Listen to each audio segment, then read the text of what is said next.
The work Manthan is read as a metaphor for displacement, which is the theme of the show here at Serendipity Arts Festival. Can you please tell us a bit about your process, specifically with reference to scale, given that this is such a monumental piece?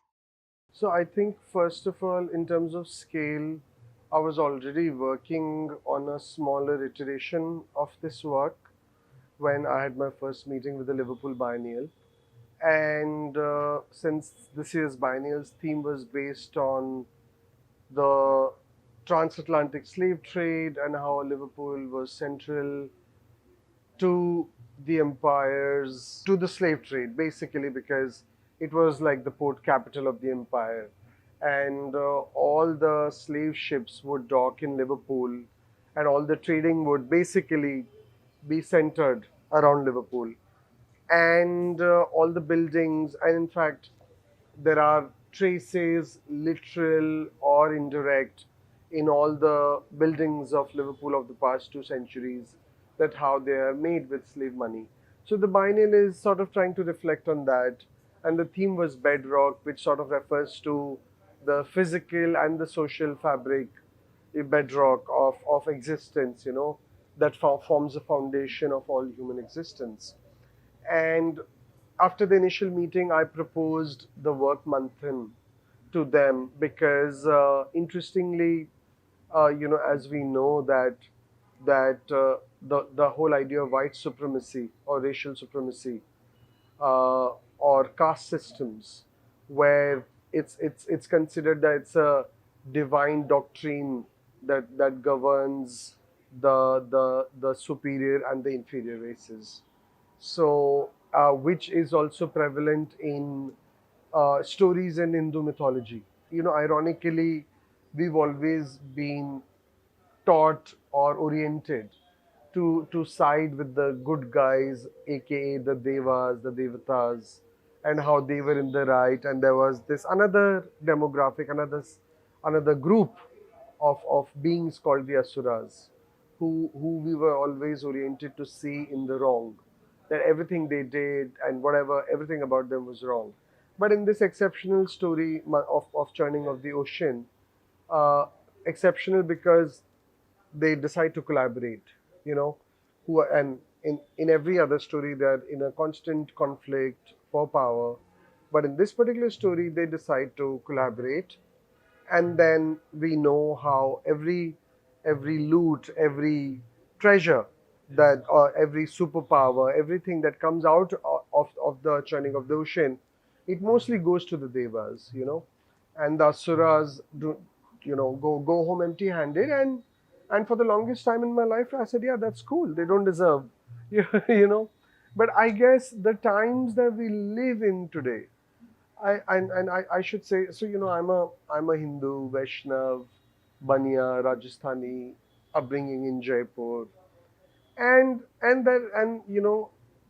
there are cultural, social stereotypes that are part of our upbringing, and we very comfortably follow them.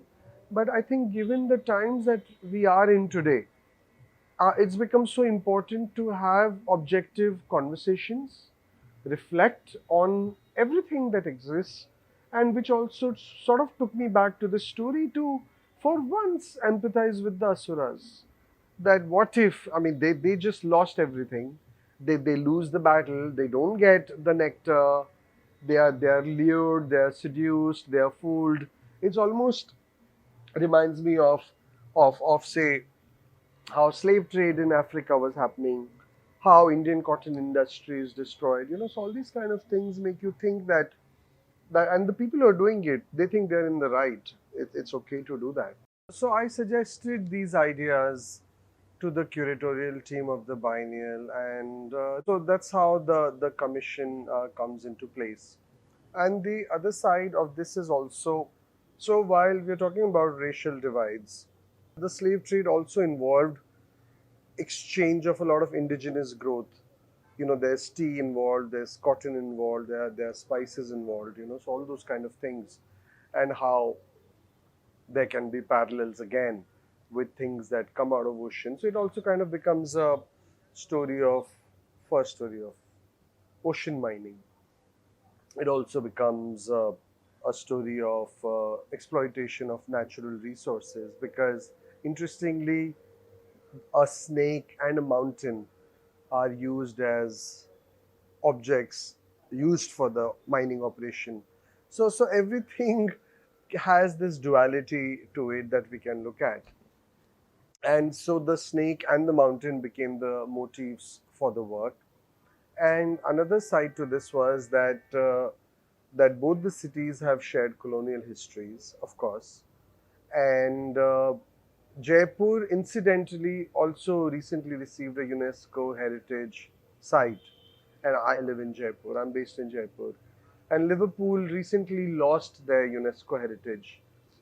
And even right now, Jaipur as a city is struggling to meet, constantly striving and struggling to meet the benchmarks of retaining its heritage status, because there are policies in place but they need to be implemented. There has to be stricter structure around preservation of heritage, and this is happening all over Rajasthan, Shekhawati, Jaipur, Udaipur, Bikaner. And why I mention these cities, because my practice is essentially photography based, and it's based on vintage photographs, studio photographs from primarily sourced in these cities in Rajasthan over the last 2 decades. And I'd also been documenting these changing, architectural transforming, architectural details across these regions in Rajasthan.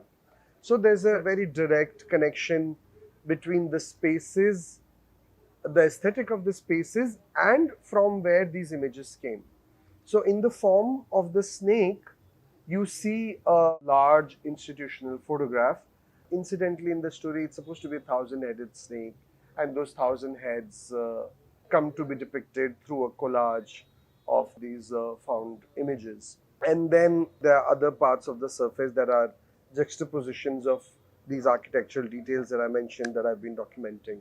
So the mountain represents the architectural details of the city of the Liverpool, sort of crumbling, sort of losing its identity, and the snake represents the city of Jaipur.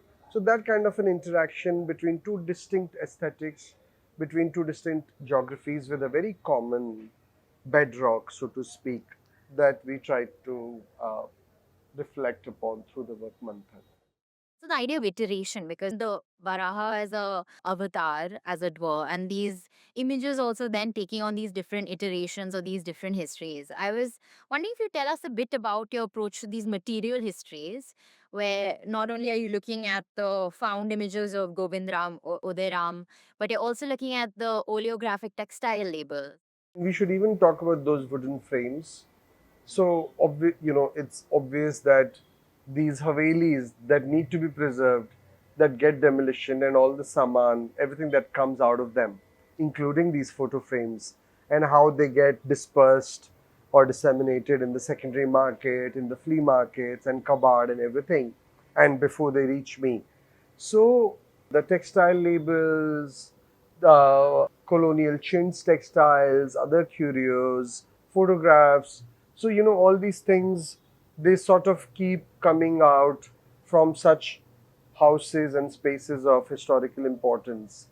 And displacement itself is causing for these objects to leave their original ownership or position, and to reach into people who it may not be anyway related to, like for instance, for most photography based practices, artists would be taking their own family or their own immediate spaces as subjects, as opposed to the studio photographs that I work with, which may or may not have any connection to my own familial legacy whatsoever.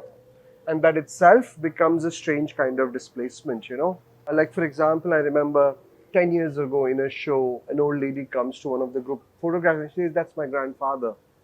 And the fact that that image no longer belongs to their family, because probably they migrated to port cities during the British the Empire period, and how that there's stuff that gets left behind, and then that stuff is finding new life or finding redundancy, going through all that.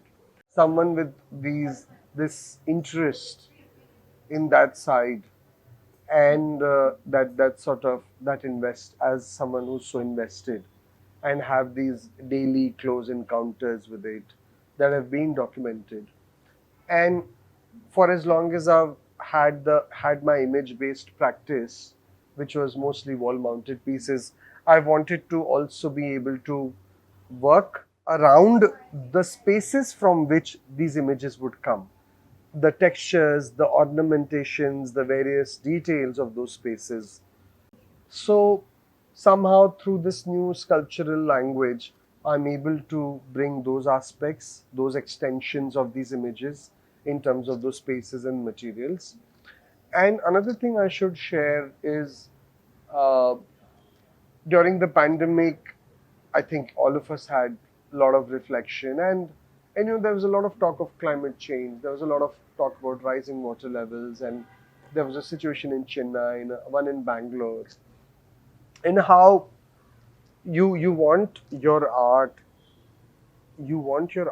to somewhere be a reflection on those aspects. And it came to a standstill because I was not able to find a connection to establish between my own work and these pertinent, large socio-political, environmental issues. And and then living, feeling concerned, you see the world around you going about very normally. I started looking for avenues, for references to reflect on these ideas, and it came through depictions of stories of deluge or flood in mythology, particularly with the Varaha avatar, with the Samudra Manthan, with the Matsya avatar. In a very interesting analogies, very interesting points of reference, and the kind of times we've come to be, it'll only take a divine intervention to sort of, it seems like that. So that became an interesting point of reference for me to sort of try to see if I could bring those two ideas together.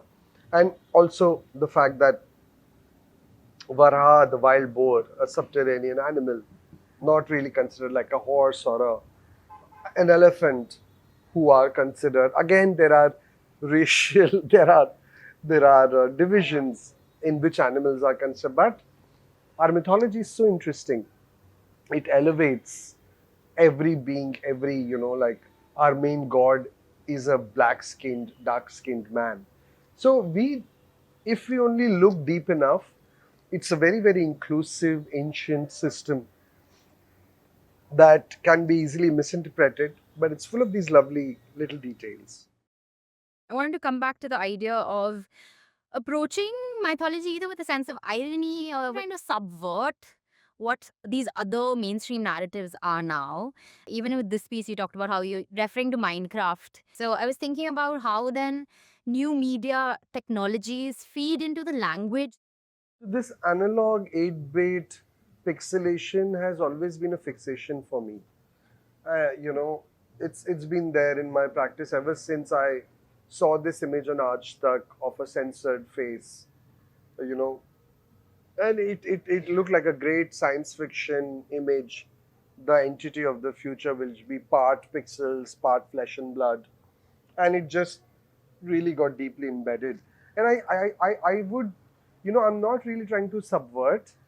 I would think of it as a deeper, um, a reflective, analytical approach, analyzing the iconography, analyzing those clues that are there, like a subterranean animal, elevated, meaning which is considered below you, but then becomes the savior, which made me think so the three Varahas, a construction worker, a laborer, those who form the bedrock or the backbone of society, who keep us afloat. Like, in pandemic, how our maids were the rock stars. They were the people we realized how important they are to us, and how we can't have those pagan 19th century hierarchies, those systems where where people like because the social fabric is actually one of equals, because it's of symbiotic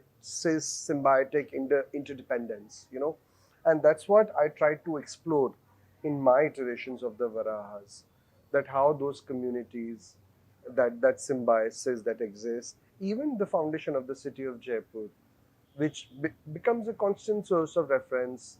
The fact that every artisanal trade practitioner community was invited, and they were given their own designated spaces, and that symbiosis that exists between a metalsmith and a jeweler and a dyer and a block printer, and how they all sort of created. So I tried to think about all those not neglected but sort of taken for granted, or just sort of, like how we've had these divides where they shouldn't be, and how these avatars, these iterations could be used as a way to reflect. So the Manchester labels it was sort of Bengal cotton weaving industry, and the arrival of roller printed textiles from England. So it's more like a study for me, that I was trying to think that can I think of the Varaha in that regard, and so on. Yeah. In Manthan, there are actually these blocks which are kept separate. I was kind of curious about that. So Liverpool, a biennial or a festival is a place for all age groups, should be ideally.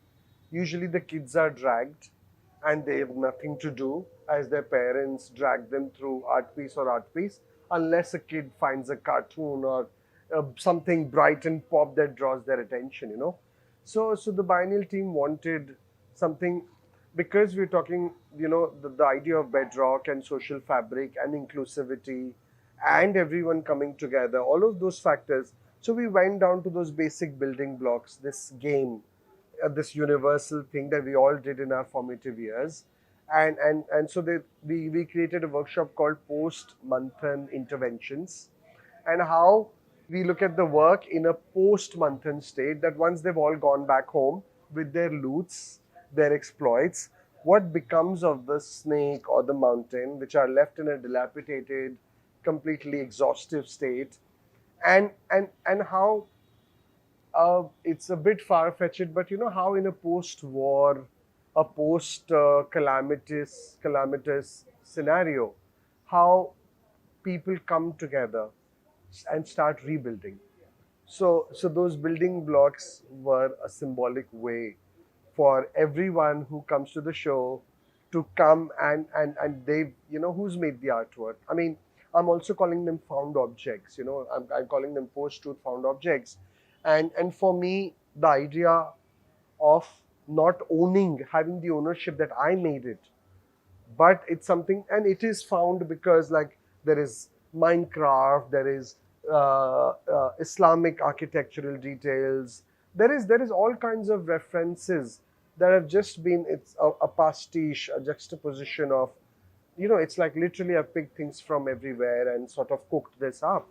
So I don't feel that ownership, and it's the communities over centuries, and even the people that I work with, my studio collaborators, who are from those backgrounds, those communities, who are traditionally practicing these for generations, like the khatis, the araish wala karigars.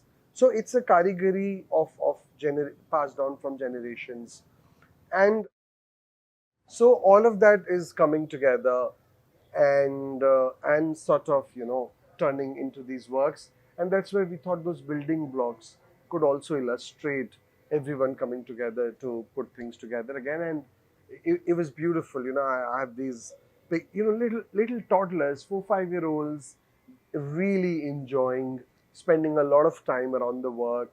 They're getting to touch it, they're getting to make it their own, they're getting to customize it. And come on, I honestly, art itself has become such a classist, is such a, like, art has to be inclusive also, and a lot of art is inclusive, but a lot of art is intimidating and alienating also.